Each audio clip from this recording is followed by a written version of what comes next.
My name is Alex Redman. My name is Javier Parra. My name is Jose Gavina. And behind the camera is Manuel Macias. And today, on December 1st, 2017, we're interviewing Dave Glick.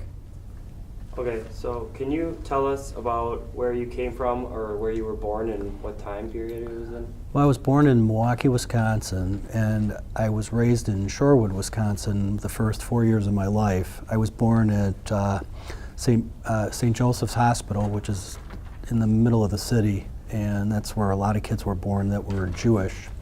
It was a very Jewish area at the time. It's not anymore. And then I was raised my first 4 years in Shorewood, so I never attended school there. And at what age did you move to your childhood home? We moved to Whitefish Bay actually on my 4th birthday. And we lived about 3 blocks from Lake Michigan, and I lived about a block from Whitefish Bay High School. And who did you live with? Who are all the people in the house? I lived with my mom and dad and my brother and sister. And did you guys do anything fun as a family ever? Like, did you guys? Yeah, we took a lot of vacations as a family. We went all over the country. Everybody was into sports, and so my dad was very involved in everybody's activities. My mom was more involved in taking care of the house and making sure that was all set. My dad was involved in all of our activities. Where'd you start off with grade school? Started off at grade school at Henry Clay Elementary School, and that's where I went to school from 1st grade through 8th grade, which was from about 1961 through 1969. And that was, they didn't have middle schools back then, they just had elementary schools in our village. And growing up in your neighborhood, how would you identify your neighborhood? And do you have any vivid memories of your neighborhood? I do. I have a lot of memories because it was a very nice upper middle class neighborhood. We actually had the smallest house on the block and in the neighborhood. It was built right before we were the first people to live in it. And it was one of the last lots in the village that was sold. So ours was kind of a modern contemporary house. But I grew up with a lot of people that were very wealthy and had huge houses on the lakefront and just a lot of rich kids. What were its boundaries, if they had any? The length and it was probably about 2 miles long and about a mile wide. There were about 17,000 people at the time living in the village. And did your neighbors and your family ever have get-togethers? Yeah, we knew everybody in the neighborhood, but there were just a ton of kids. I mean, this was an era where your average family, a small family had 3 kids and a large family had 13 or 14 kids. So it was not uncommon for me to live around people that had 8 or 9 kids in a family. So on my block, there were just literally 75 to 100 kids just on my street.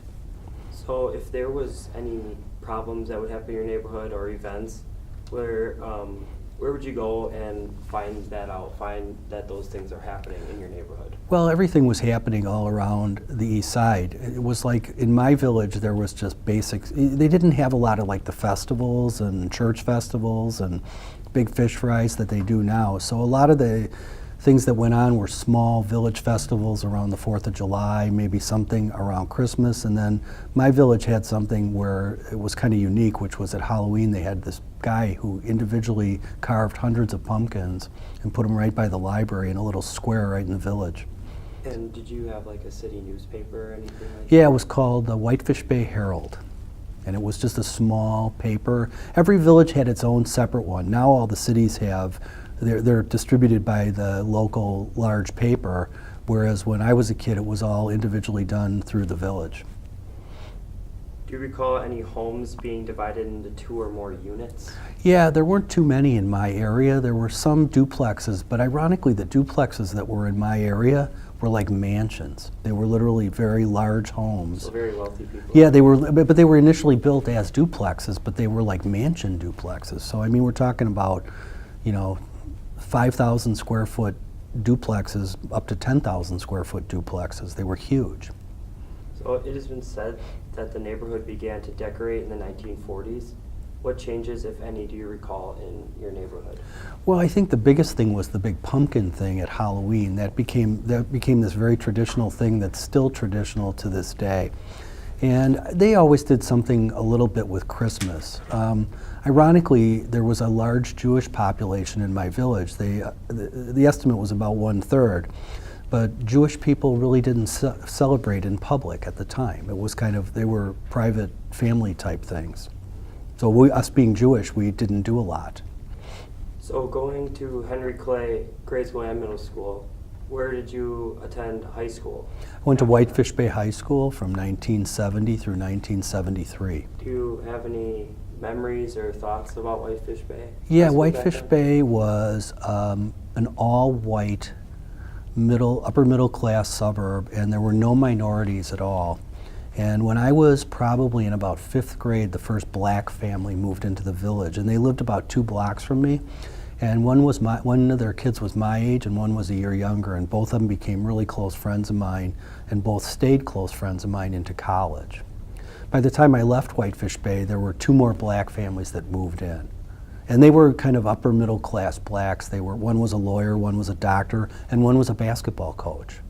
Now, were they treated well or not really? They were treated very well. Occasionally you would hear a racial slur directed at them, but it was typically very minimal, and it was done out of ignorance and corrected pretty quickly.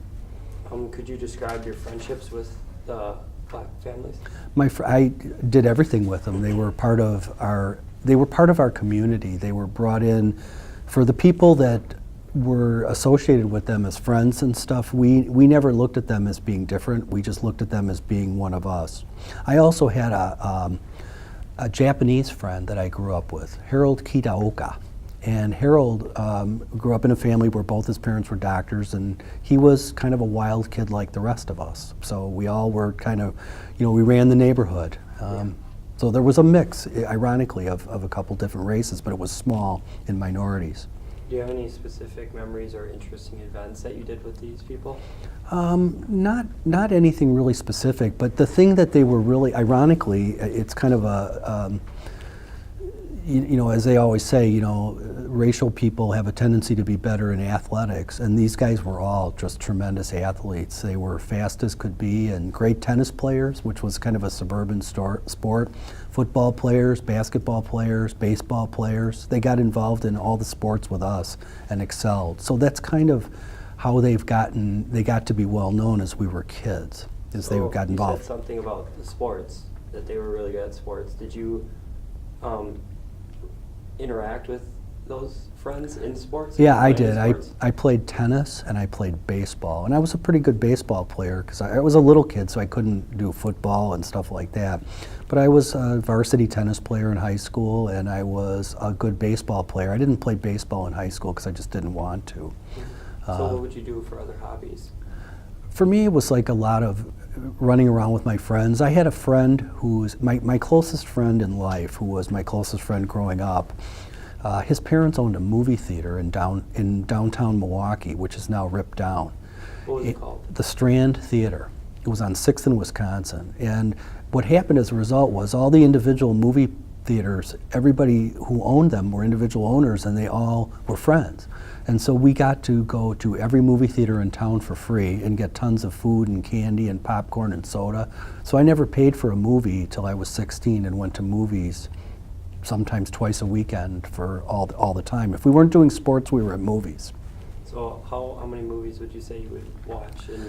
150 a year at theaters, and all for free. Everything was free. How much did the ticket cost? A real ticket would probably be back then about 50 cents. But it wasn't like the multiplex theaters now where it was 16 theaters in one building. Back then every theater was one theater. And there were one in downtown Milwaukee, there were probably 8 of them within a 12-block area. We had one downtown in our village. That's the one my friend's parents owned. And you say when you were to hang out, is there any other spots, hangout spots that you Yeah, we hung out. There were a lot of beaches. I had a lot of friends whose parents lived on the lakefront. So we spent a lot of time winter and summer, and every season actually, on the lake. I mean, we were in the lake all summer long. We were on the shoreline hanging out all the time. We had bonfires probably 5 nights a week. So you guys would gossip with everyone? Oh yeah, there would be 20 to 50 people at a bonfire starting in about 4th grade. Do you have any specific memories about these hangout places? Like any funny events or? Well, just that we really could do whatever we want because the beaches were private property. The water was not. The water was public water. So the police would stand down at the local park on the beach and watch us. And if we ran in the water, and then if we were doing something wrong, like drinking or using drugs, which everybody did back then, the police would have to catch us by coming in the water.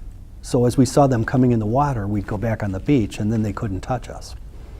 So it was really funny. It was almost a Would you chase. consider that spot kind of like a joking around nice Oh, hangout yeah. spot or like trouble spot? A little bit of both. I mean, there were years of hanging out and just people being there, and then there were years of, as we got older, it got a little crazier. But I think that was traditional for the village. What was your traditional like Saturday night, say? What was like your traditional? Saturday nights were either running around town because it was a small village, going to a movie a lot. We went to a lot of movies, and staying up late. You could actually stay out till 4 o'clock in the morning, and the police would wave to you as you walked on the street. We would just tell them we were going to the bakery for morning donuts. And the police, there was never any crime. You never had to worry about anybody attacking you. There was just nothing like that. So, I mean, we would be downtown in the village at 3 o'clock in the morning, and the police would wave at us because we weren't doing anything wrong. Did you do anything on Sunday mornings, like church? Or I went to anything? temple every Sunday morning Went to temple? And what was during it the called? school year. What was it called? Emmanuel B'nai Jeshurun, which is on the east side, it was by UWM, and now it's in River Hills. They moved about 20 years ago. Okay, and then, so that was your high school life. Yes. So then, where would you go to college? Well, my first 4 years I went to University of Wisconsin-Madison, and didn't do real well in college at University of Wisconsin because I wasn't really prepared for college. And so I just kind of played around and wasn't sure what I wanted to do. I wanted to be a doctor, but my grades weren't good enough, so I didn't know what I wanted to do. So I finally just dropped out after about 4 years. Went traveling in between. So then, after college, what did you do? After college, well, I had a girlfriend all during college, so I had the same girlfriend. I had the same girlfriend all during high school, and then I had a different girlfriend all during college. So I spent a lot of time in college with my girlfriend, and I had a lot of friends too that were from Chicago and New York. And so we hung out together. I mean, Madison's not a really big village. The drinking age was 18, so drinking was kind of built into the college culture at the time.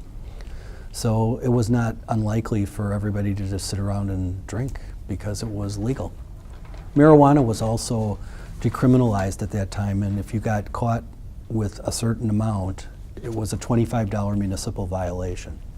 So smoking pot was a pretty common thing in college. I'd like to go back to your earlier years. Could you describe your religion? What was your faith life like? I was Jewish. I got bar mitzvahed when I was 13 years old.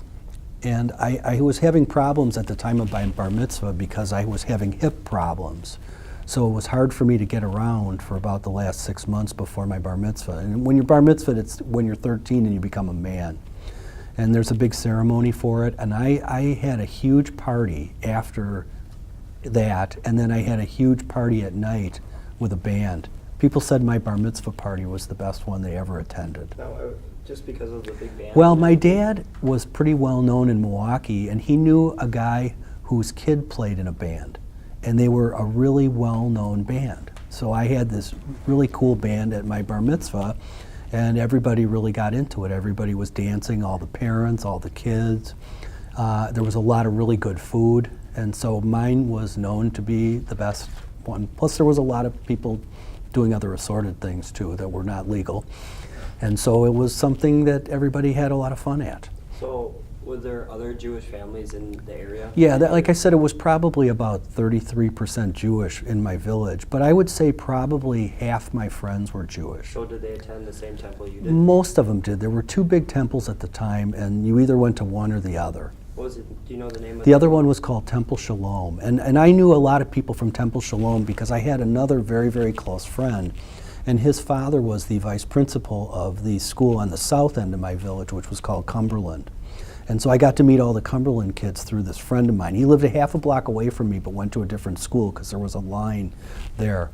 So I got to know just about everybody from Temple Shalom, too. Ironically, one of my friends that I went to Temple with became the bass player for Tom Petty and the Heartbreakers for 20 years. Now, so would you say that temple had an important influence? Oh, on your totally. friends? Yeah. Well, first of all, there was a guy that was a big drummer that went out to the West Coast and part of bands. There was this guy that became part of Tom Petty and the Heartbreakers for 20 years. So amongst the group of people in my temple, there was a big musical influence. So ironically, they used music a lot in my temple. And it was a big place to learn culture and society and religion and friendship and character. I learned a lot. What was music? What was the music like? The music, it was either religious music or rock and roll. I mean, these guys were rock and rollers. And I mean, the first time I saw my friend from Tom Petty and the Heartbreakers back from LA was in 1980. It was 12 years after I graduated from high school, which was right after I left the temple here. And I saw him at Alpine Valley in front of 30,000 people. And he was up on stage. I had gone to temple with him when we were kids and watched him play music in front of 10 people. So, going back to your kid/teenage years, did you had jobs, I assume? Yeah, I had jobs early. I worked for my dad doing things at his company when I was 14, 15. I did a few little things around, but when I was about 15, I got a job at a restaurant about 2 blocks from my house. And I was a busboy and a cook a little bit and a salad maker. And I was just part of the little community that worked at this restaurant, which became a big restaurant. It's called Jack Pandle's Whitefish Bay Inn, which has been around for over 100 years. And I could walk there from my house. I also worked starting in my junior summer in high school and my senior summer in high school. I worked for Summerfest. Summerfest back then was run by a company called Ogden Foods. And I had a friend who lived a half a block away from me whose brother was a huge DJ on one of the local FM stations. Well known, he was the god of disc jockeys in Milwaukee. And he got about 8 of us, including his brother, who was a close friend of mine, these jobs. And we all worked at Summerfest. And Summerfest was very different back then. It was a completely different organization.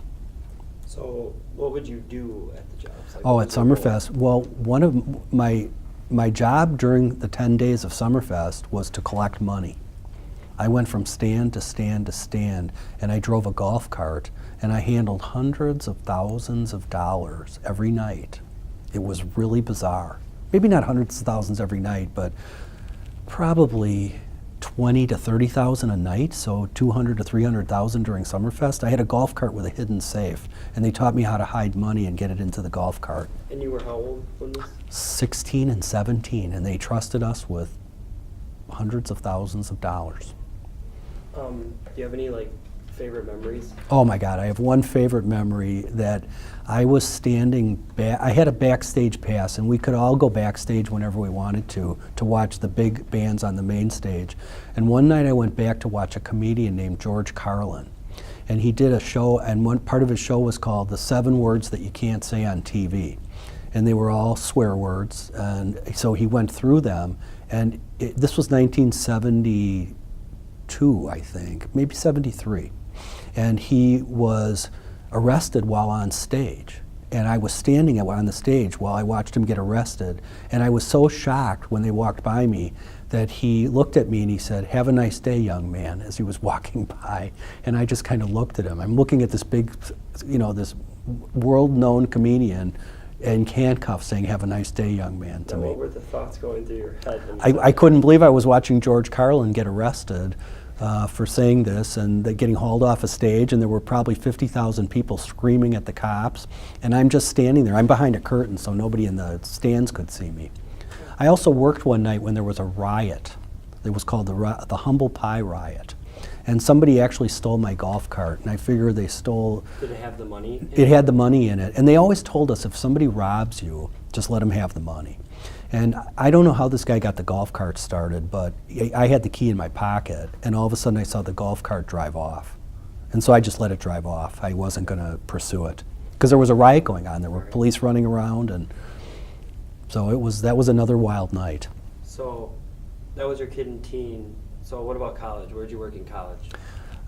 In college, I worked at a couple different restaurants, but when I transferred to University of Wisconsin-Milwaukee, I got a job at a place called the Regency Condominiums, and I parked cars for a living, and I made a ton of money. I got good wages, and we worked on the side for people. It was the richest condo complex in Milwaukee, and so people had me run errands for them, take them to the airport, get their cars fixed, and get the oil changed. So I was always driving around all these really expensive cars and taking their kids to their ex-wives' houses up in the suburbs. And so would you say that's like a memory? oh, totally. Yeah, because all these oh, fancy I had, cars and everything? I'd say 100 of the cars were Mercedes-Benzes and big Cadillacs, and it was and they would let us take them out all the time. Me and this other guy, who was my roommate, they would let us. They trusted just the two of us to take the cars, because I worked there for almost 3 years. What was your favorite part of that job? My favorite part of the job was probably driving the cool cars, but my other favorite part was people treated us really well. Like if I worked on a Friday night during the dinner hour, at least 1 or 2 families would bring me home a fish fry. So I'd be sitting there, and these old people who lived there with these fancy cars and expensive jobs would order a third meal for the guy on duty. If it was usually me or this other guy, they'd see us coming out. When we'd get their car and they'd know that we were working, so they'd order a third fish fry and bring us dinner. Would they give you like tips? Oh, tons of tips. I made thousands and thousands and thousands of dollars on tips.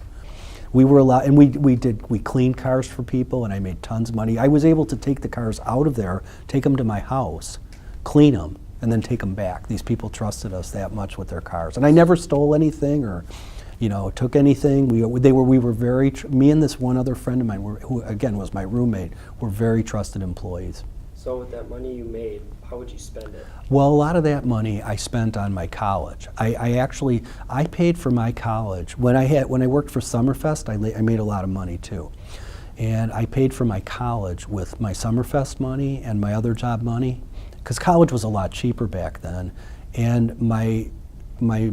the rest of my bachelor's degree, when I transferred to UWM, where I was from 1979 to 81, I paid with the garage money, especially the tips. I mean, thousands of dollars back then was a lot more money. So then, after your college years worked, where did you work after college? Well, when I graduated from my bachelor's degree, I had a bachelor's in social work, and I didn't know what I wanted to do, so I worked for American Family Insurance for a year. And then I worked for a place in Chicago called Gateway Foundation Incorporated. But in between, I took a little time off, and I just came back to Milwaukee. I'd been living in Chicago for a short time. Actually, I'd been living in Springfield, Illinois for a very short time and working, and then I moved up to Chicago and worked at Gateway Foundation Incorporated, which was the largest drug program in the state of Illinois, 3rd largest program in the country, and 5th largest in the world at the time. So how did you feel living in Chicago? I loved Chicago. I lived on the west side in the western suburbs, and I loved living in Chicago. I was constantly out. I was obviously much younger, so I was out. I'd grown up in Milwaukee, so living in Chicago for me was a new experience. And so I was always, Chicago's a 24-hour city, music-wise, food-wise. I loved the food. What were some of your favorite spots? Well, my favorite obviously was a place called Portillo's, because I worked with one of the Portillo family members.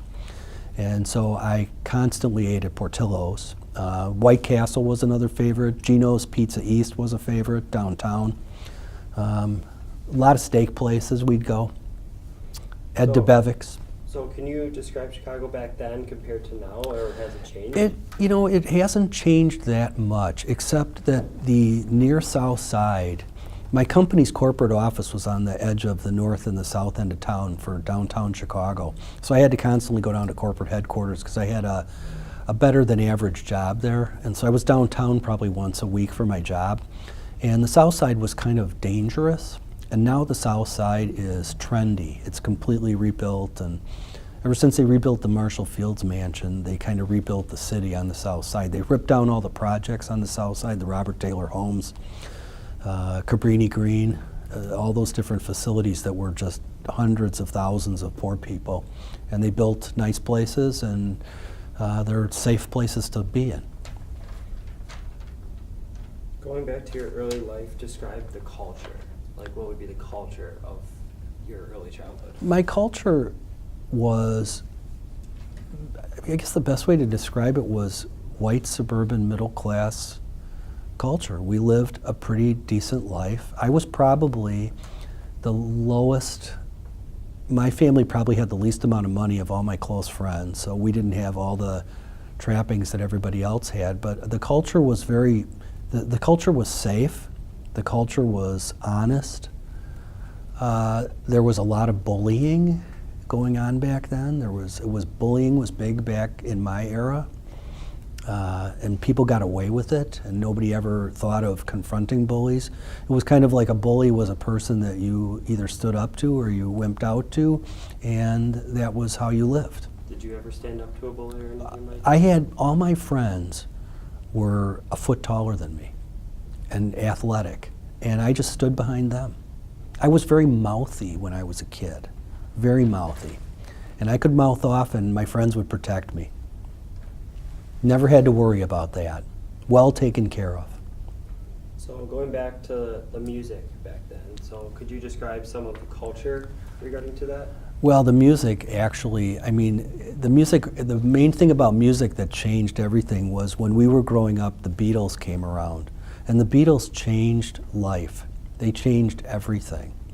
They changed music, they changed the way people wore their hair, they changed the way people dressed. And everybody will go back to the same event. When the Beatles showed up on the Ed Sullivan Show, which was a show on Sunday nights, the entire country was watching the show that night, and you can talk to just about anybody in my era who knew that the Beatles started everything. They changed the culture completely. So, like, can you describe like what they would wear? Or? Well, initially they wore suits, and then they wore what was called Beatle suits, which didn't have collars, and they wore Beatle boots, which were kind of tough guy boots. They wore long hair. The Beatles started long hair. They also, at that time, was when there was more of a freedom of expression of whoever. Sexuality was a very open thing starting back then. Drugs came around the scene probably about the same time. Alcohol kind of took a back seat to drug use with just about everybody. So I kind of grew up in the drug culture. There was also a big political thing going on, which was the Vietnam War. And people, and most kids my age, were very much against the Vietnam War. We technically lost the war. We went over there and fought a war that they beat us up at, and 54,000 Americans died. So there were protests and groups that got into it, and it was just a wild time. So, were you a Beatles fan? Oh, I was a total Beatles fan. I still am a total Beatles fan. I'll always be a Beatles fan. What was your favorite kind of music to listen to back then? Rock and roll. Rock and roll? Absolutely. So you said the Vietnam War and all the protests and everything. Can you describe and like how it influences society? The way the Vietnam War influenced was it split the country up, because a lot of the very conservative faction of the country went on this "we need to win this war" campaign, and the liberal groups in society, which was mostly the kids and young adults who were getting called off to war, fought it. So you saw a lot of people between ages 15 and 30 who were revolutionaries, and there were incidents all over the country where crazy things happened as a result. One of them was in Madison. Four students at the university, 3 students and one guy that wasn't a student, blew up a building. They blew up the ROTC building, which is called the Army Math Research Center, which was called Sterling Hall. And they blew it up at 3:30 in the morning with a fertilizer bomb. My brother was in Madison at the time, and he lived 5 blocks away, and it broke all the windows in his house. So it actually shattered all the windows of every school building in about a 5 or 6 block radius. And it killed somebody. There was a researcher in the building at 3:30 in the morning who got killed. So the guy who led this bombing, I mean, they rented a U-Haul truck, filled it with fertilizer, and exploded it, which blew part of the building apart. It was like a terrorism thing. Going back to transportation and like how you park cars and everything, did you have a car when you were a kid? Yes, I always had a car. When I was in high school, my uncle developed Alzheimer's, and my dad had a company where they had 4 company cars. And my uncle couldn't drive, so I had a really nice Mustang that I got to drive around for my junior and senior year of high school that had a large engine in it. It was a custom Mustang that my uncle picked out. I helped him pick it out, and then he couldn't drive it, so it was mine. And when I got out of high school, then I went and bought myself my first car, and then continued to buy cars after that. So driving that Mustang, did you feel pretty cool? I felt very cool. Well, I walked to high school because I lived across the street, but the car was mine, and everybody knew me for my Mustang. I mean, it had a houndstooth, jagged, like shaped roof. So, and it was silver, and it was incredibly fast. I had one of the fastest cars in town. Did you watch any sporting events on TV with families or anything? Everybody was into the Green Bay Packers.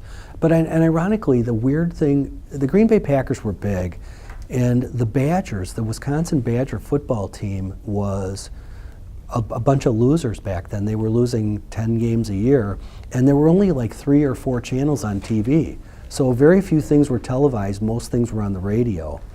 But at that time, Milwaukee had just gotten the Brewers when I was a freshman in high school, and I went to the first Brewers game that ever was played.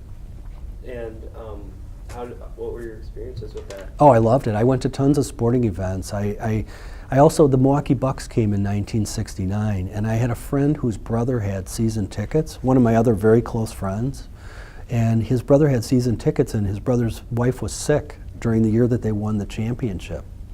And so I went to every home game during the season, every single one. So, did you go to any Packer games? I went to a couple Packer games, but I wasn't that interested in going to a cold sporting event. It was really a lot of fun going to basketball games, you know, because they were new to Milwaukee. The Milwaukee Bucks were a new sport. We had the Milwaukee Braves when I was a little kid. The Milwaukee Braves were in Milwaukee from 1953 to 1965. So they were only here for 12 years. So can you describe some of the games that you watched or anything? Well, the Braves games were at County Stadium, and the most remarkable thing about County Stadium was Henry Aaron. Henry Aaron is the all-time leader for home runs. My dad had season tickets to the Braves games, and I watched Henry Aaron hit probably 200 home runs while I was a kid, which was amazing. I also saw a guy named Eddie Matthews, who was one of my heroes. I watched him hit a home run out of County Stadium, which was remarkable. And then there was a pitcher named Warren Spahn, who was a left-handed guy who won 363 games and is the 6th winningest pitcher in baseball history and the #1 winning pitcher in modern era. And I watched him win probably 50 games. And I have a program literally from the 1957 World Series, which is the only World Series a team from Milwaukee has won. And this is an original program. My dad scored it. So all the players are in it, so you know all the people that played in the game. And this is probably worth $300 to $400, this program here. I also have one of the Bucks programs too. Oh, you don't have the Bucks program. So I don't have that with me. Do you have any vivid memories or favorite games you went to, or your favorite games? Well, you know, I think I don't have as much of favorite games as I do have of favorite moments. I mean, watching Henry Aaron hit a home run was beautiful. Watching Eddie Matthews hit it out of the park was amazing. When the Brewers came to Milwaukee in '70, there were some players that I watched that were unbelievable, like Robin Yount, which I caught a foul ball from Robin Yount. I've caught a number of foul balls at Miller Park and County Stadium, probably 3 or 4 that I've caught literally just sitting in the stands. And then my favorite is I caught one on Memorial Day of 1977, and it's sitting on a shelf at my house. But I think the most memorial, the memory that I have the most in Miller Park, or actually it was County Stadium, was the New York Yankees playing the Milwaukee Brewers and watching Deion Sanders with the New York Yankees hit his first home run. And our season tickets that we were sitting in at County Stadium were in about the 5th row. This was probably 1988, summer of 1988. And watching Deion Sanders, who played for football and baseball, watching Deion Sanders hit a home run, and then his first home run, and then run around the bases like a gazelle. It was like a beautiful sight to watch this guy run. That's my biggest memory of baseball. So who would you say out of all the Brewers or Braves or just baseball in general, who was your favorite player? Oh, without a doubt, Henry Aaron. There was nobody like Henry Why Aaron. do you think? Why is that? Because Henry Aaron is the all-time baseball home run leader. He hit 755 home runs. I mean, he was beaten by Barry Bonds, but that was the steroid thing. Henry Aaron hit them all legitimately. And watching him play was beauty. I mean, you could hear the crack of the bat, and you could watch the ball just fly off the bat. Can you describe like the atmosphere that was at County Stadium? It was great. Everybody, you never had to worry about fights. You never had to worry about problems in the stands. The Cubs fan we didn't play the Cubs back then because the Brewers were in the American League. So the culture was, there were small crowds when the Brewers first came. When the Braves left, it was a nightmare. The last season they were here, I went to probably 50 of over half the home games, and people booed them out of town because we knew that they were moving to Atlanta. So every time they hit a home run, everybody booed. They'd throw the ball back because they knew they were leaving. What was your thoughts on them moving to Atlanta? I couldn't believe it. I was in shock. We were all devastated because we thought, okay, baseball's over in Milwaukee. It was very surprising. The Brewers moved to Milwaukee in a one-day period, one day before the season started. So we didn't know we had a baseball team until one day before they came to the town. And I went to opening day the next day. I skipped school in 9th grade and went to opening day, and it snowed on opening day at County Stadium. So everyone was sitting there in their seats freezing? I was freezing. I had on a Levi coat, a light denim coat, no gloves, no hat, and it was snowing in April. Can you describe the arrival of the Brewers? What was it like? It was festive because they came in one day. They were the original Seattle Pilots, and they played 1 year as the Seattle Pilots, and they went bankrupt. And so Bud Selig brought them to Milwaukee. He actually did that himself, single-handedly.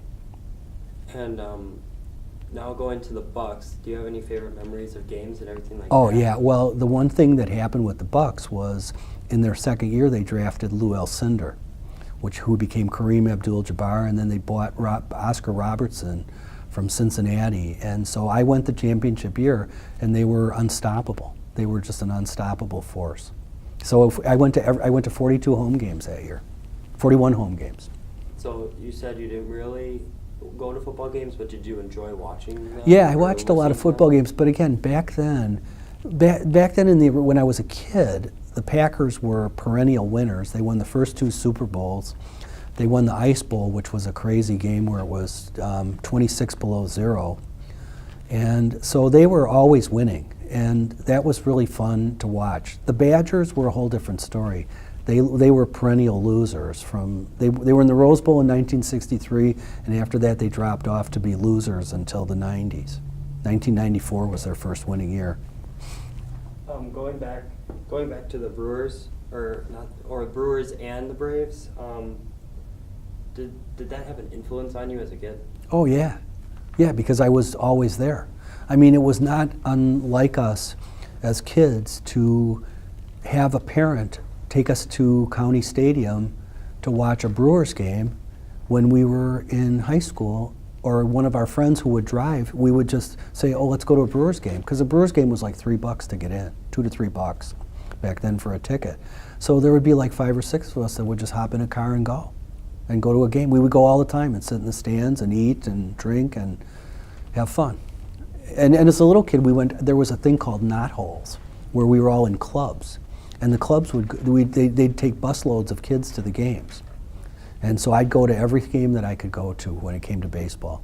So could you talk about when the Braves went to the World Series against the Yankees? Well, I was a little kid then, so I don't remember much about it. But it was the fact that the Braves went to the World Series was a miracle, because they'd only been here for 4 years. The strange thing was when the Brewers went to the World Series in 1982. And ironically, I lived in Springfield, Illinois that year and was working.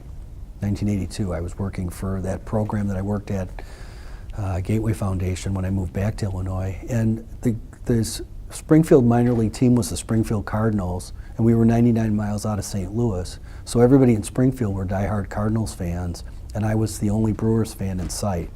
But watching the Brewers lose the 7th game of the World Series was one of the most painful experiences of my life. Incredibly painful. Going back to football, can you elaborate more on the Packers and your thoughts or your family's thoughts on them? Everybody sat around and watching the Packers was like watching the Beatles. Watching the Packers was like a religion, because they had Paul Hornung, Bart Starr, Jim Taylor, Boyd Dowler. They had just all these incredible athletes, and winning the Ice Bowl over the Dallas Cowboys was one of the most I remember my family jumping around in the living room. I remember my brother jumping around like a crazy person when the Packers scored the touchdown to win the Ice Bowl. And then when they won the first 2 Super Bowls, it was almost like, we're a lock every year to win. Describe some of your favorite memories of the Packers or what they did. I think the biggest memory was the Ice Bowl. Because it was 26 below zero. So, it was 50 below with the wind chill. So the crowd, I don't know how the people survived that. Do you think you could have survived? And I had no desire to go whatsoever. I was fine watching it on TV. Do you remember any specific plays that they did? Yeah, Bart Starr running through the line to score the final touchdown that scored the victory. Everybody will remember that one. Plowing through the line at the last minute to score the final touchdown to win. Now, going back about Bart Starr just now that you said, did he influence you as much as the baseball players did? Well, Bart Starr was a very generous guy. He was very much into causes for kids. So Bart Starr was kind of a role model for everybody. Everybody knew that Bart Starr meant, taking care of children and making sure that people had places to live and go to school and things to do. So now, going back to when you said the Vietnam War, did you know anybody that was in the war? Did Oh, you have family in the war? None of my family was. My brother, not in the Vietnam War. My dad was in World War II, but my brother, none of my family was in the Vietnam War. But I knew a lot of people. Everybody knew lots of people in the war, and everybody knew somebody that was killed, if not multiple people. How would you say, do you know how those people felt? Did they talk to you? Oh, it was horrible. It was traumatic for people. It was Vietnam was life-changing for my era of being a teen. The war started to wind down when I was 16. So they stopped the draft when I was 16, and the war ended when I was 19. So the draft completely stopped, and I never even would have gone into the draft, because it stopped 2 years before I became an adult. Okay, going back to your college years, did you have connection with any sports? And Just going to sports. Sports were big to go see. Football was big. Everybody went to the Badger games. There were always 77,000 people in the stands going crazy. And the big thing about the Badgers back then was the team was so bad and everybody loved the marching band. So the marching band got everybody going crazy, as they still do. So your college life, did you party? Yes, I partied quite a bit. I did a lot of different drugs over the years, had some problems with drugs and alcohol, and changed that as I became an adult. But that was really common. It was not uncommon for everybody I knew to take drugs and drink. And the drinking age being 18 made it a whole different culture. What was like the drug culture during these times? Like? Well, a lot of it was, you mean the use patterns of people? Yeah. A lot of marijuana use. Marijuana use was huge. I mean, marijuana was as common as alcohol use. And like I said, in Madison, you could get caught with under 2 ounces of marijuana, and it was a $25 municipal violation. So it was almost like back then it was legal. So nobody cared. The cops wouldn't even stop you if they caught you smoking pot because it wasn't worth the time for them to write the ticket. But other big drugs when I was in college were LSD, all kinds of hallucinogens out there, lots of pills. Lots of people took downers, they were called, which made you feel down, and a lot of people took speed. So speed was a stimulant which made people go up. So there were people that were into being high, and there were people that were into being low. So why would these people do these things? Well, I think most people did drugs and alcohol because they had drug and alcohol problems. I mean, people got into it and developed problems before they realized what they were getting into because they didn't know that they were going to get that attached to chemicals because they were so new to us. I started kind of young. I started at 11. So I started before most of my friends and got most of my friends started behind me. How big was this drug culture? Universal. It took over. In fact, it took over lifestyles. It took over the way people lived. It took over where people chose to live. It took over, tie-dye was something that came out of the 60s. So really it started with people that were a little older than me, the early baby boomers, and it continued on and still has. But I mean, before about 1965, you never saw anybody smoking pot. It was considered like a narcotic, whereas by 1970s, it was considered kind of a recreational pastime. Do you have any specific memories or how these attitudes have changed over time? As we are in time now? Yeah. Yeah, I think people have recognized more now as time goes on, and this became more of the late 70s on, that drugs and alcohol can become problems in so many people's lives, whereas when people started using, it was not known, nobody had a problem. Everybody was just having fun. So back then it was a fun, experimental, mind-expanding thing. A lot of LSD, people were taking acid all the time, and that was kind of a mind-expanding drug. It made people think differently. It changed people's personalities. Now, do you think these people didn't know as much as people do now about these drugs? Absolutely not. People knew very little. And what we knew was propaganda. We knew that these were not we knew that they weren't a problem. We knew that they weren't going to be a problem. We just knew that they were illegal. And that's kind of how society looked at it. So it was just something people did, behind closed doors. Do you think drugs and music had a connection? Oh, absolutely. How?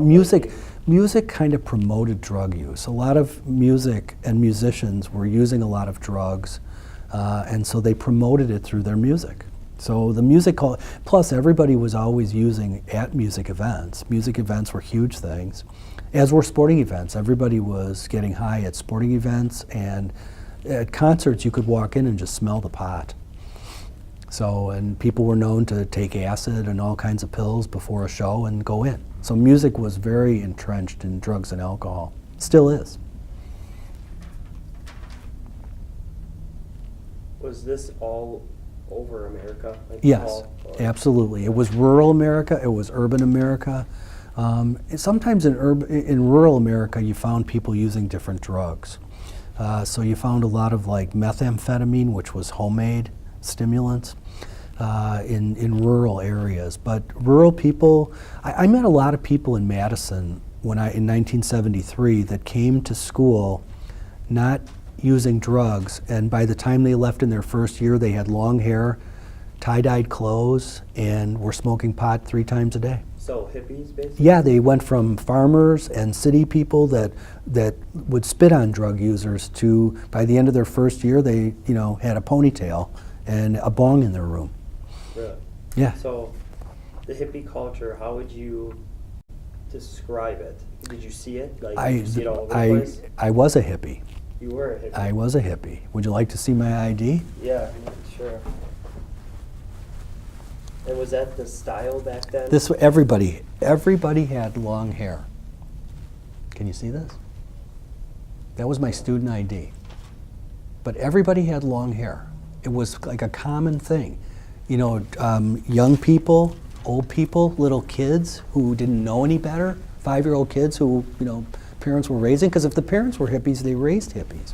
And the real hippies lived on, like, in rural areas and raised kids on communes. So I know kids now who are in their teens and 20s, and even in their 30s, who grew up with hippies as parents and had different life experiences. They grew up with drugs and alcohol. My parents were from the Great Generation. My parents lived through the Depression.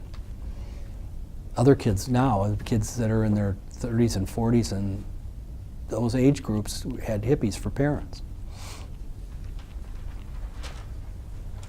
How did the culture reflect the attitudes of these times? Well, the attitudes completely changed. The attitudes towards sex completely changed. Attitudes towards dress completely changed. I mean, people wore just crazy clothes, as sometimes they still do. But when I went to high school, there was a dress code. And as hair got longer, there were 3 kids when I was a freshman in high school that got suspended for having long hair, suspended indefinitely. And the parents hired a lawyer and went to a school board meeting, and the school dropped the dress code. And the very next day, the school looked like a different building. People in shorts, people in sandals, people in big bell-bottom pants, girls were not allowed to wear pants, boys were not allowed to wear blue jeans. Your hair could not go over your ears, your sideburns could not go below the bottom of your earlobe.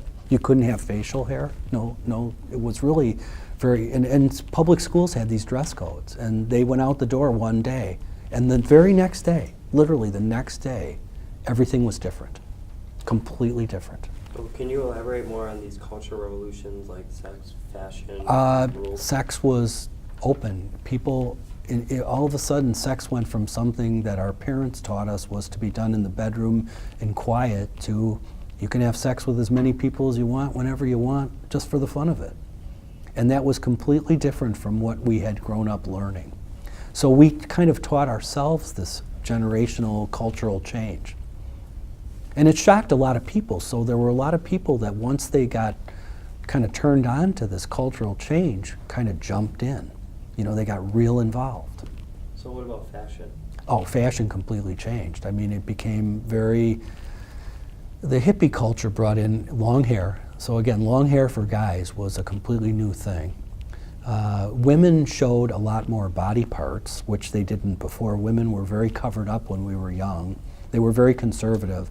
The best way to describe the way culture changed is if you look at a picture of a family when I was 10 years old getting on an airplane, people wore suits and ties on airplanes. Women wore dresses and white gloves.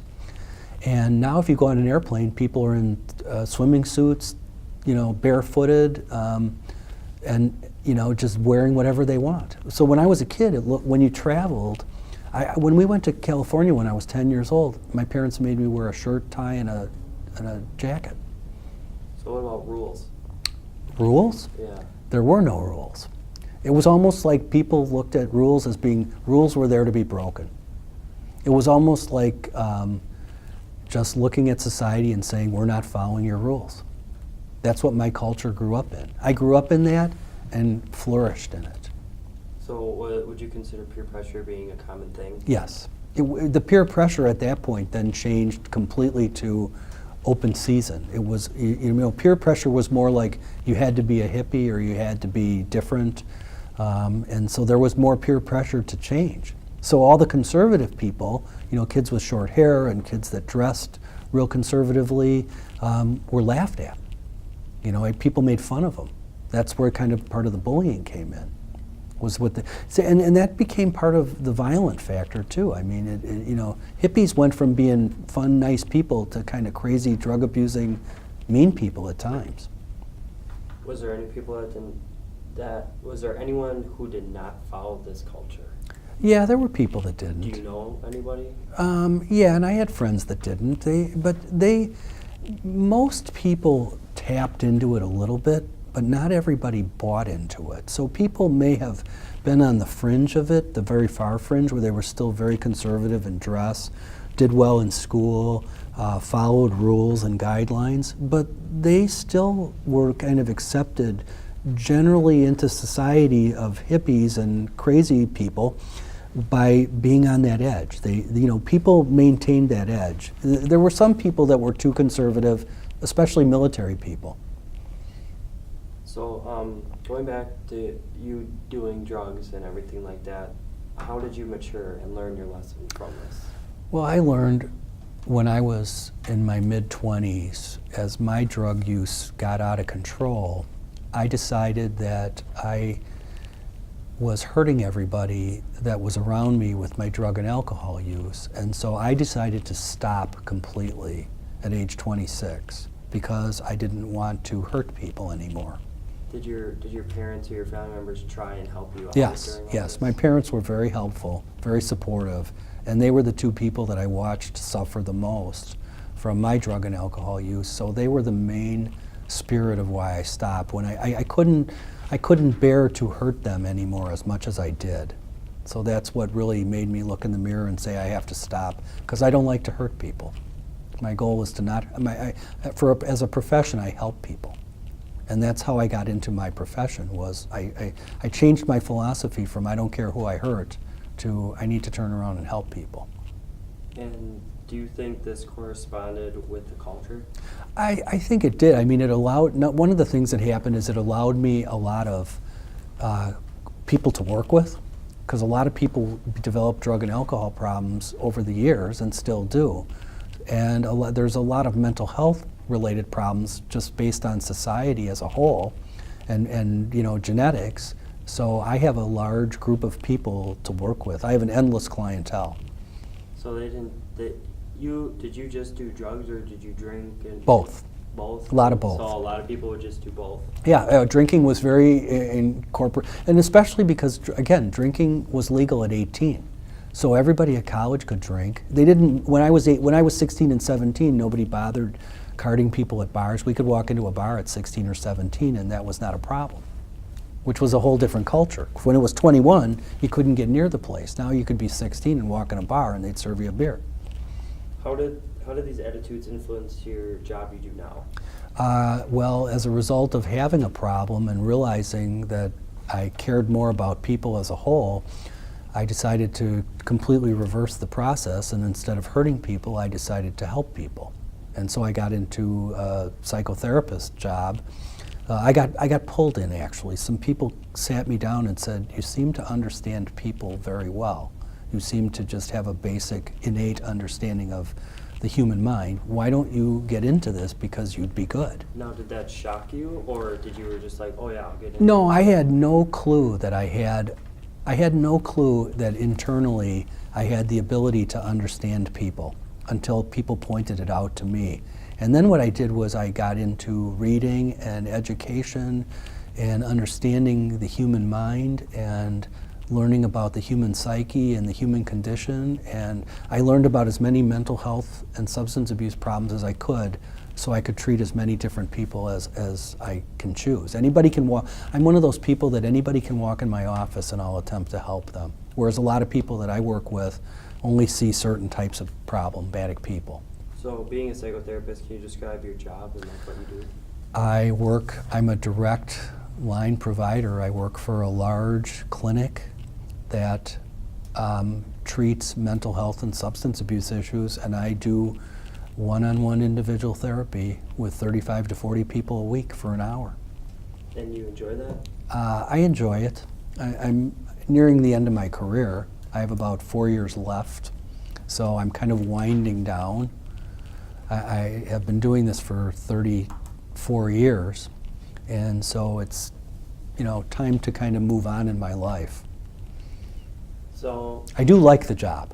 I don't like the politics behind it. So what about relationships? My relationships? Yes, what about your relationships?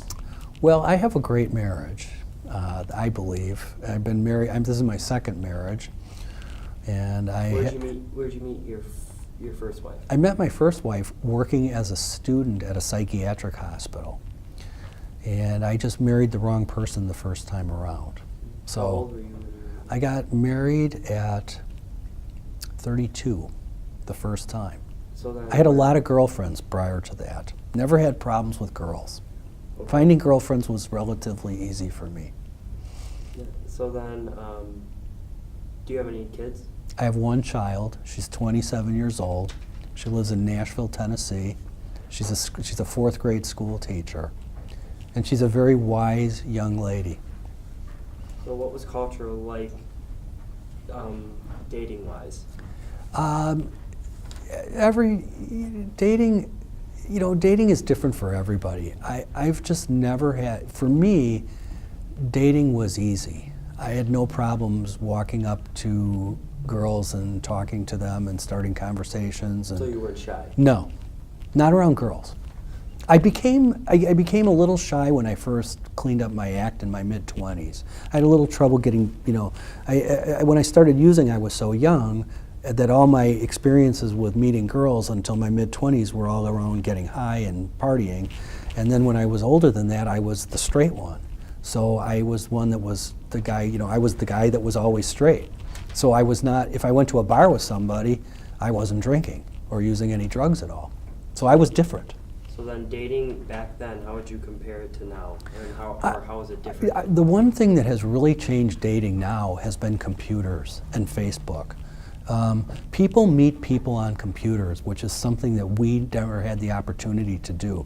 One of the things that I've noticed about Facebook is a lot of people in my generation, especially, and people a little bit younger than me, tend to, if their relationships aren't going well or going bad, they go backwards and they check up, their old high school girlfriend and, end up re-meeting them. And so people meet on dating sites, which is something that's incredibly foreign to me. Because when I met my wife, computer dating wasn't a thing.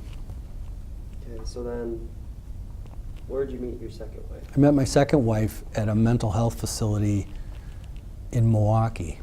And we met, I worked there for 14 years. She worked there for my first 2, and then she left. I was married when I started working there, and I didn't re-meet her till about 3 years after I got divorced. And what happened was, it's kind of a funny story. One night she just popped into my head. I have no idea why. This is a true story.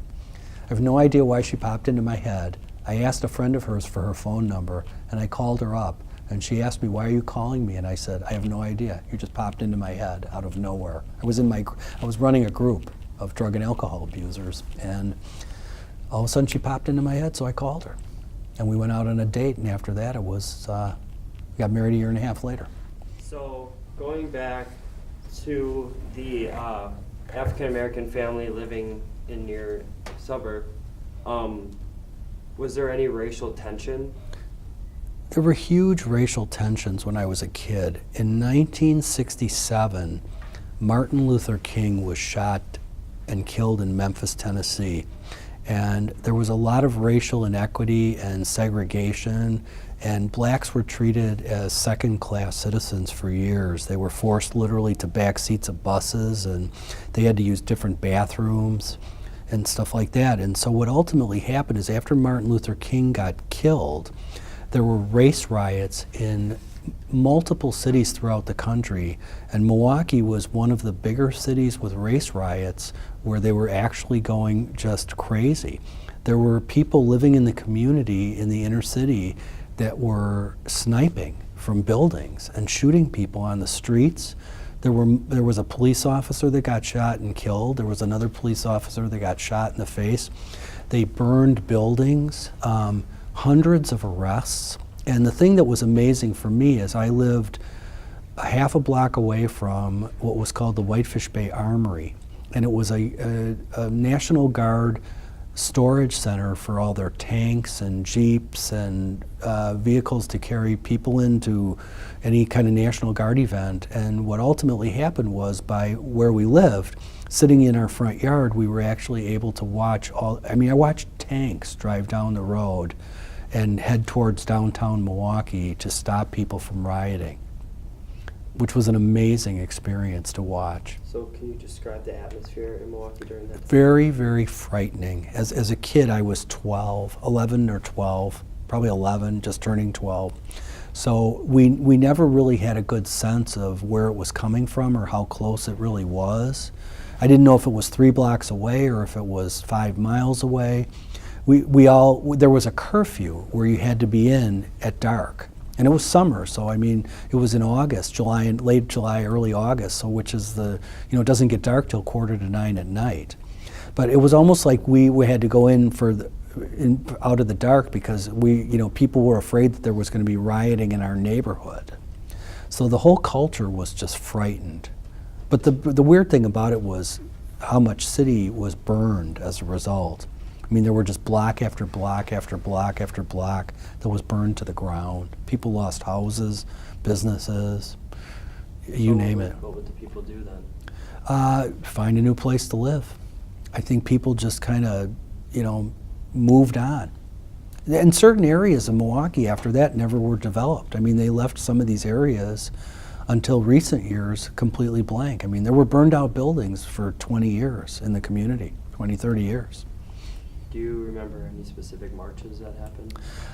Yeah, there was a march that happened in Milwaukee, and with Father Grappi, and it was the 100-Night March, and it was based on housing costs and discrimination against blacks. And what had happened was some black people went to rent a home or an apartment, and they were denied, and it was a setup. They then sent some white people in to rent it, and the owner rented it to the white people. So they took it up as a discrimination issue, and so what Father Grappi did was he walked across a bridge in Milwaukee for 100 nights in a row, protesting the discrimination in Milwaukee. That was wild. They also had something which was called the Milwaukee 13, and they were also protesting the military, and that was a very religious group. It was a bunch of priests were part of that. Because the priests were very liberal and very anti-war. Like the Catholic Church was very, very anti-war at the time. And what they did was they went downtown to Milwaukee, they walked in the federal building, they grabbed all these draft files on all these young men that were drafted into the military, they took them out into a park and burned the files, which is a federal crime. So these people were tried and convicted, and some of them were sentenced to a year or 2 in prison for burning these files. But I mean, they burned the files and then they stood there and everybody protested until the cops came and arrested all 13 of them and dragged them off. It was huge. Can you describe how these marches changed Milwaukee? Well, I don't know if they changed Milwaukee as much as they made Milwaukee aware of the problems that were going on. Milwaukee is still such a segregated, discriminating city that I don't think we learned a lot from it in the long run. I think in the short run, people made themselves known to say, hey, we're not going to accept discrimination. We're not going to accept being treated like lower class people. We're equals. So really the point was more of an individual than a group point. It allowed people of other races, especially African Americans, to be accepted as much as white people in jobs and families and all kinds of settings. So it created more of an individualized opportunity for discriminated people to find a place in society that they would be accepted and treated fairly. What do you think of separate races in the city? Is there any cultural divide? Oh, there's a huge cultural divide in Milwaukee. Milwaukee's the most segregated city in the country, from what I understand statistically, which is terrible. I'm always amazed at how segregated Milwaukee is. It just happens to be that it's been that way for all my life, for the years I've lived in Milwaukee. So I saw it growing up. I saw the blacks in my suburb weren't treated so poorly. They were welcomed, but I think in other areas of Milwaukee they were treated poorly, like they were not accepted. What did your family think of this? My family was very open to desegregation and allowing blacks in. I think they were a little shocked when it all started, and I think they got into it a little slower, and then I think they realized that there was need for equity, that all people were created equal. And so I think they bought into it a little bit. I think they were kind of shocked initially. It was kind of different for them. My mom grew up in the very deep South, Bogalusa, Louisiana, which was a very segregated part of the country. So I grew up in a family that knew segregation but didn't accept it. So when you would hang out with the African American kid, right? Absolutely, I hung out with all of them, but there were two brothers that the first black family that were two of my closest friends. So did your parents like that or not? Yeah, they liked that a lot. But one of the things that happened was they had an older sister who went to prom with a white kid. And that was kind of a surprise to everybody. And I remember my parents thinking, oh my God, this could be bad. You know, this could be dangerous. And she probably shouldn't do it because it could be bad for her. And I don't know if that came from their racial beliefs or just their fears. Was there any specific big memories you have from all these riots and marches? I think my biggest memories were just watching the military vehicles go by. I mean, I was 12 years old, so those were some of my earliest, wildest memories. We're just sitting in this yard for hours and day after day after day of watching tanks, literal huge tanks driving down my street. What were like all the sounds like, or what was going through your head when all these tanks and... They were going to blow things up is what I thought. Because I was a kid, I didn't know what was going to happen. You know, I read that people were shooting and sniping and burning and looting, and then we were fighting them on our side with tanks to try to stop it. So for me, it didn't make a lot of sense. You know, I had this picture of people coming down my street throwing rocks at us and making us look bad, and that's how they were going to attack us. And we were attacking them with tanks. Were there any racial tensions during when you went to school at Whitefish Bay? Not a lot. I think initially, you know, when the first black family moved in, there wasn't a lot of racial tension because people accepted this family very easily because everybody was young. I think by the time the main three black families that lived in my village were in schools, they were just part of the village and part of the community, so they were well accepted. So now going back to how you said your dad was in World War II, can you describe how he got into it or what he did in World War II? Well, my dad's story about World War II is truly amazing. My dad was a little bit older when he was drafted. He was 25. He had already graduated from law school. So he was a little more educated, and he joined what was called the Army Air Corps. And the Army Air Corps was a combination of the Army and the Air Force at the time. It was one unit. They separated it as the war went on.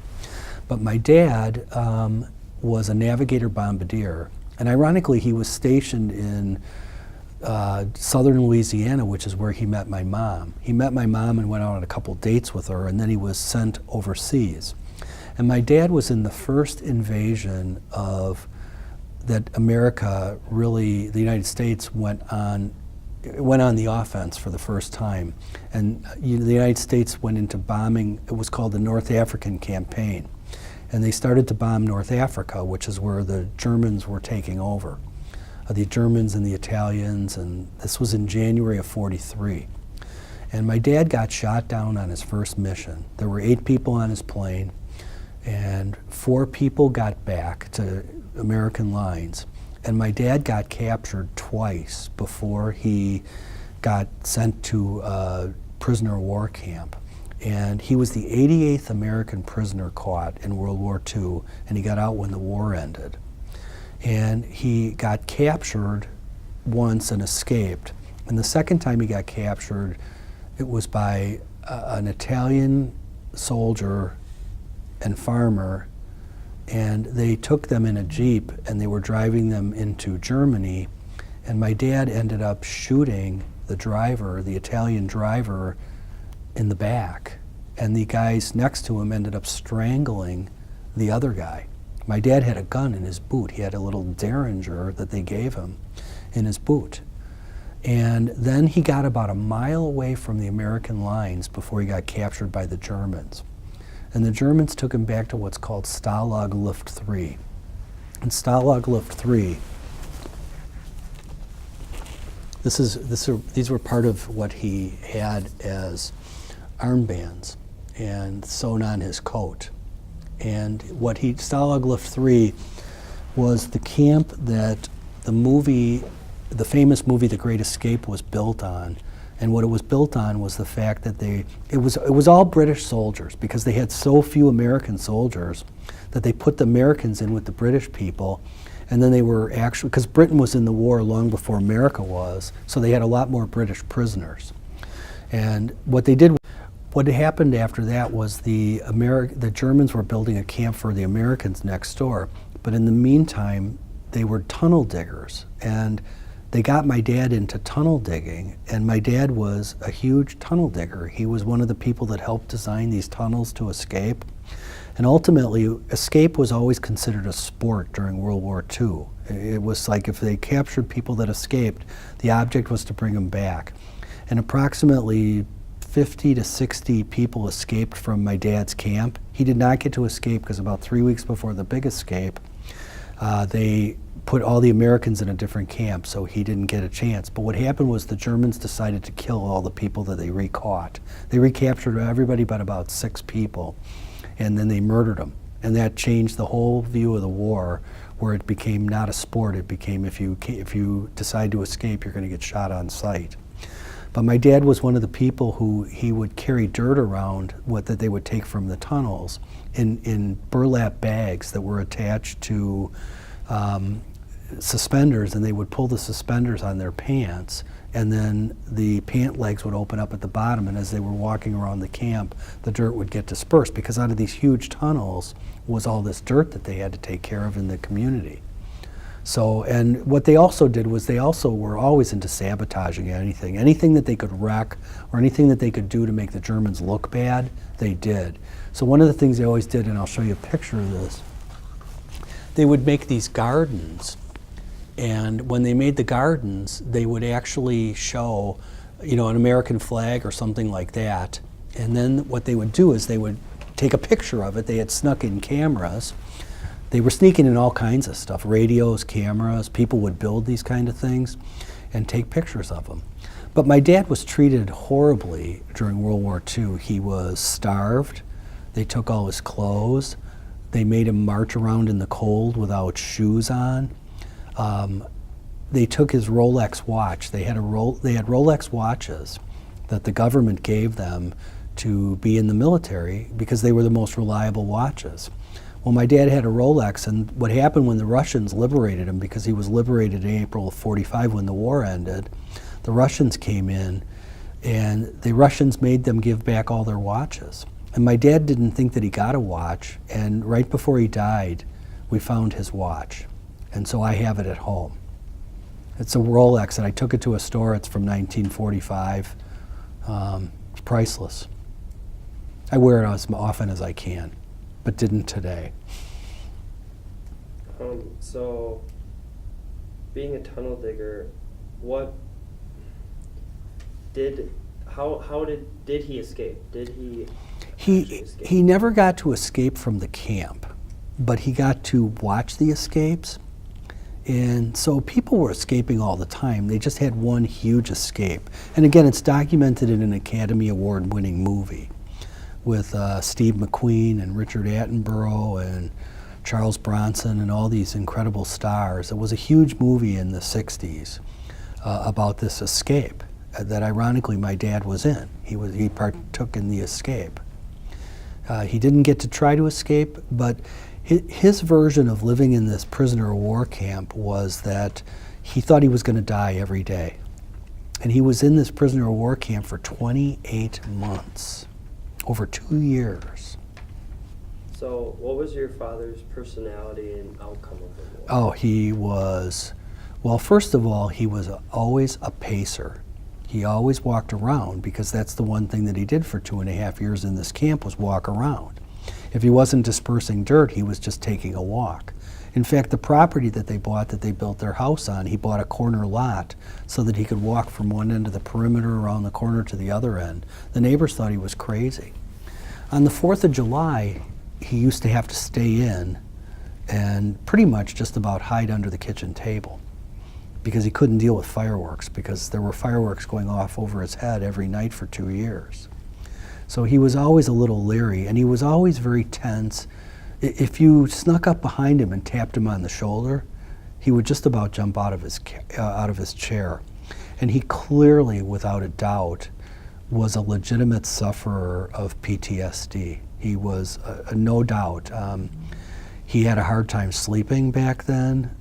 He would wake up in the middle of the night and think that my mother was another prisoner or a jail guard.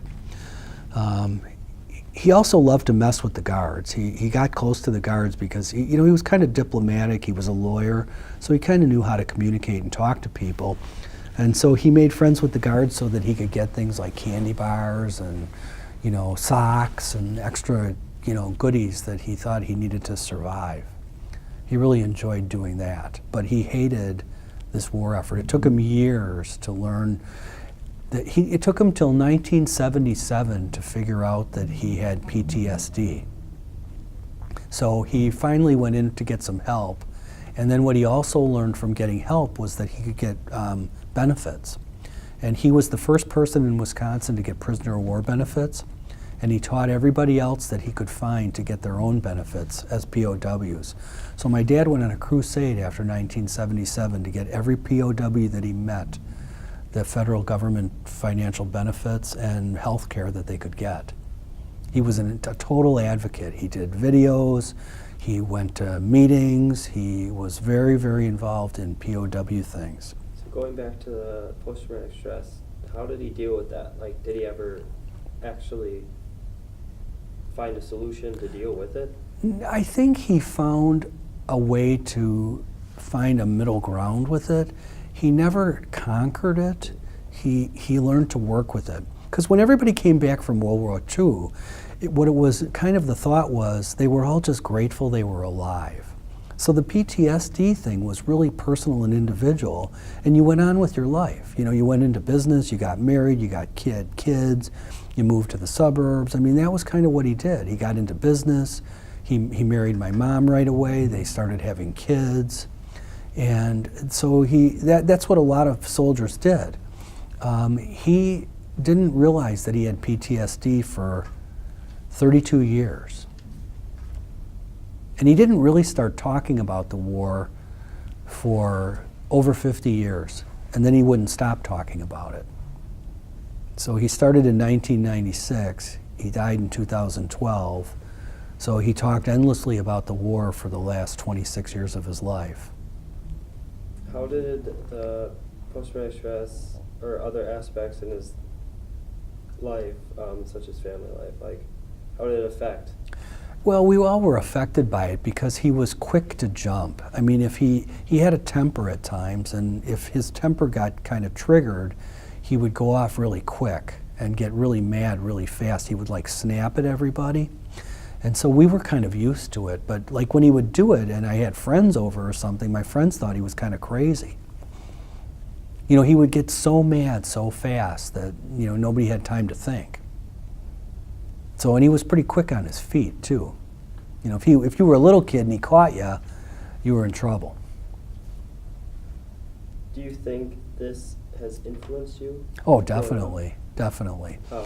Well, number one, I think I had to learn to understand it and work with it and be sympathetic and empathetic to it. And number two, when I was a kid, I had to just realize this is my dad. This is how he is. He's scared. He was a scared guy. He was always frightened. He was always tense, always anxious, always nervous, always on edge. He always had to take medication when he got older because he couldn't survive without it. So were your friends ever scared of your dad? I think my friends were a little scared of him because they didn't know what was going on, and I didn't know all of it either. I didn't realize that all of this was going on until I got a bit older. I just thought my dad was a POW and he was in World War II and that's how it went. I didn't realize that it was as intense and life involved as it really was, and how terrible it was for him. What was your experience like seeing your dad coming back from the war? Well, I didn't see him come back, obviously, you because didn't. I wasn't Okay. born Yeah, yet. right. But So- so what were your reactions to his stories? He didn't tell stories when we were kids. He didn't start telling stories till I was probably in my early 20s when he started talking about it. And then he talked about it more from like a diplomatic, I gotta help people point of view. Whereas when about 20 years later, he got into telling about what it did to him emotionally, what it did to him psychologically, what it did to him physically. He got real personal as he got older. In the early days, it was just like, I gotta help people like me. Did he write to the girl that he liked? Oh yeah, he had dated my mom twice before he went overseas. And the first report they got back was that he was dead. We're sorry, but my grandparents got a letter saying your son has died. So they were getting ready to have a funeral for him, and then they got another letter saying, no, we found him, he's a POW. So they thought he was dead. And right when he came back, my mom was like waiting for him. And he came back. It took about a month and a half for him it took about 2 weeks to get back. They quarantined the prisoners for a month to make sure that they were okay. And so that was like June of 1945. My parents got married in August of 45. So they got married 2 months after they got back. My mom they went to the rabbi, and the rabbi wasn't going to marry them because they hadn't known each other long enough. So the rabbi told them, no, I won't marry you. So they had to go see another rabbi. And they were married 66 years, almost 66 years before my mom died. Did he talk about his parents' reactions to saying that he was dead? Not really a lot. And I never knew my grandparents. My grandparents moved to Florida before I was old enough to remember. And they didn't come back until a month or so before they died. So I never knew my grandparents. And my other set of grandparents on my mom's side lived in California, and I met them maybe twice for a week. So I really did not know my grandparents at all.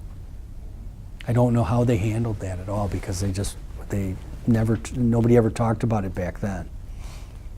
So is there any more stories that you have of when he was a prisoner of war? Not as much as he was a prisoner of war as that I think the thing to remember about my dad was that he was such an advocate for the cause of making sure that every POW that was still alive was noted and taken care of and treated specially.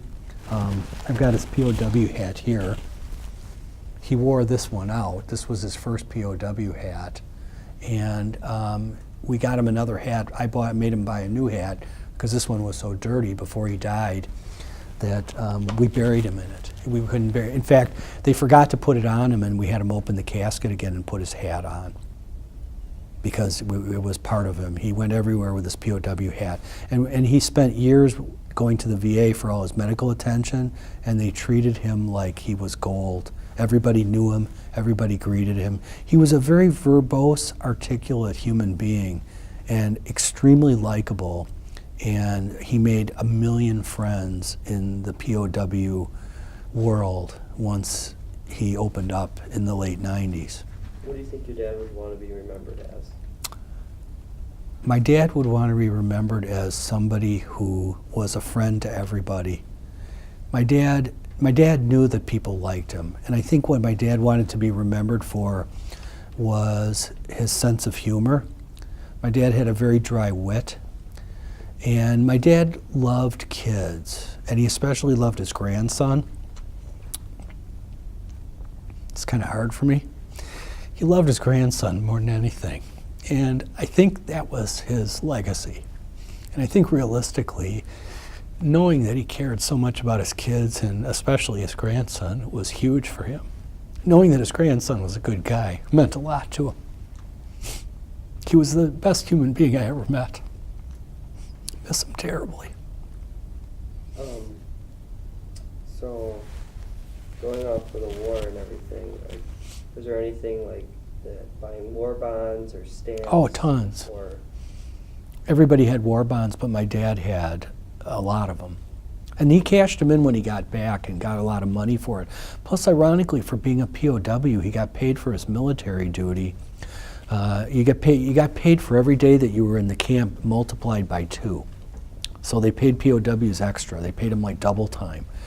So he got paid military pay for years that they banked for him. So when he got out of the military, he had all this money waiting for him. And he really appreciated that. He invested it in, he was a home builder when he first came back to Milwaukee, and he invested with a bunch of really, really, really rich guys, and they built a bunch of tract homes in Milwaukee. And he initially made a whole lot of money with these guys out of his war bonds and his military money.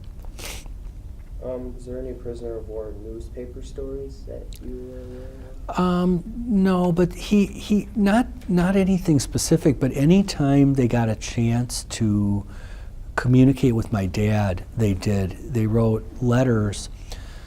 They did videos on him all the time, and newspapers did articles. We have one of the articles based in gold and on a plaque on the wall of our house of my dad being interviewed by the Milwaukee Journal, and it shows him shedding a tear while he's talking about his military experiences. He used to go talk to classes at schools all the time. What schools? I'm not sure. He's all over the city of Milwaukee. He spoke probably twice a month for years to different schools. And he did it sometimes with other people, and sometimes he did it alone. He spoke to people, he would walk around the VA and just talk to prisoners and say, hey, have you gotten your POW benefits yet? That was really important to him. So he would, anybody that was a prisoner, the first thing he said to him was, did you get your benefits yet? So knowing that he was Jewish and captured by the Germans, did he have to do something? Absolutely. The first time he got captured, when he got shot down, the first thing he did was he got rid of his dog tags because they said you were Jewish on him. And when he was captured by the Germans the last time, ironically, he was sat down in a room and interrogated by a German, like a small-scale general who sat my dad down, and the first thing he said to my dad is, why did you shoot the Italian? So he already knew. And my dad said, I don't know what you're talking about. And again, my dad was kind of a convincing type of business con guy. So he made himself very believable. And the second question the guy asked him is, are you Jewish? And my dad said, no, I'm Protestant. So, my dad clearly had to hide his Jewish religion from the Germans. I don't think they would have done anything to him because he was a soldier. So I don't think they would have hurt him being Jewish. If he was a Holocaust person, they would have killed him instantly. Are there any memorable war stories the most memorable war story that he told you, what one would it be? I think the most memorable war story that he told me was related to tunnel digging. It was kind of a longer based story on how they dug the tunnels, how they did it just brilliantly, and how they dispersed the dirt, and how proud he was to be part of an American campaign to escape. In British-American combined campaign, he was really, really proud of that. He was proud that he survived. The fact that he lived through a prisoner of war camp was a major thing for him. Now, when you first heard these stories, what went through your mind? Well, when I was a little kid, I didn't do much because he didn't say much. But the reason he started talking was because I got involved in 1996 with something called the Shoah Society.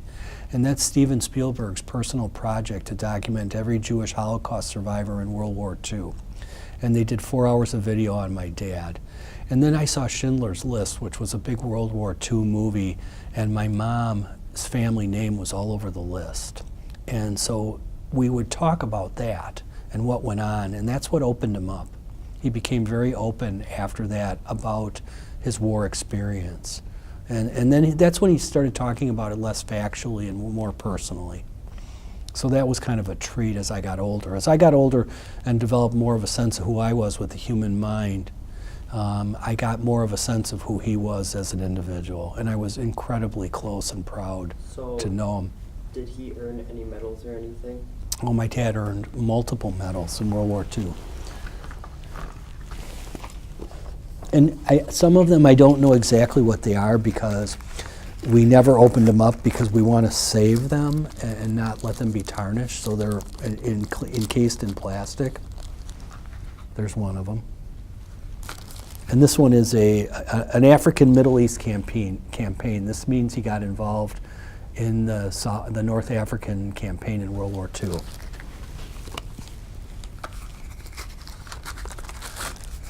This one is from just a prisoner of war medal set that he earned for just being a POW.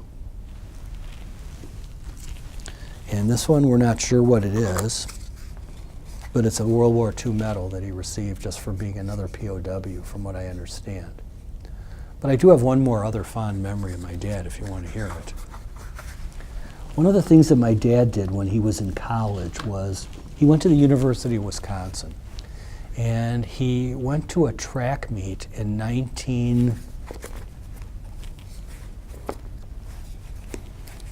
18th of 1935.